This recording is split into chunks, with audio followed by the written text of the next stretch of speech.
শেখ হাসিনা একটা ফিটনেসবিহীন রাষ্ট্র আমাদের উপর চাপিয়ে দিয়ে গেছে।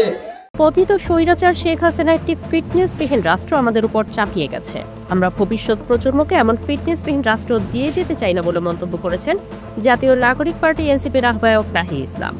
তিনি বলেন, এদেশের মুজিববাদের কবর হয়েছে। এই মুজিববাদ ও ফ্যাসিস্টদের আর কখনো ফিরতে দেওয়া হবে না।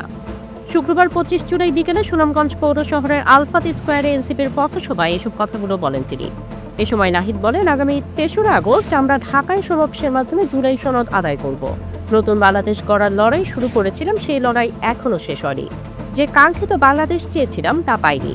মুজিববাদ ও প্যাসিবাদের সঙ্গে আবারও শুরু হয়েছে আমাদের লড়াই। এই লড়াইয়ে সবাইকে আবারও শরিক হতে হবে। তিনি আরও বলেন, আমরা বলেছিলাম বাংলাদেশের প্রত্যেক মানুষের মানবাধিকার থাকবে। কোনো সন্ত্রাসীকেও বিচার বহির্ভূত হত্যা করা হবে না। আমরা মানবাধিকারের পক্ষে থাকব।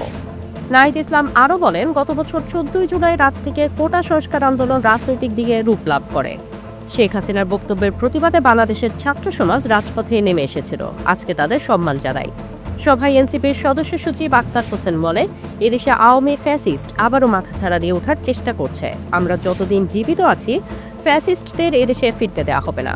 এছাড়া এনসিপির দক্ষিণাঞ্চলের মুখ্য সংগঠক হাসনাত আবদুল্লাহ বলেন, দখলদার ও চাঁদাবাজদের বলতে চাই, এদেশ ওদের বাপদাদার না। এর আগে এনসিপির কেন্দ্রীয় নেতারা বৃহস্পতিবার রাতে সুনামগঞ্জে এসে সার্কিট হাউসে ওঠেন। দুপুরে শহরের কেন্দ্রীয় মডেল জামে মসজিদে জুম্মার নামাজ শেষে সেখান থেকে পদযাত্রা শুরু করেন। পদযাত্রাটি শহরের বিভিন্ন সড়ক প্রদক্ষিণ করে যায় আলফাত স্কোয়ারে। সেখানে বেলা 3টায় পথসভা শুরু হয়।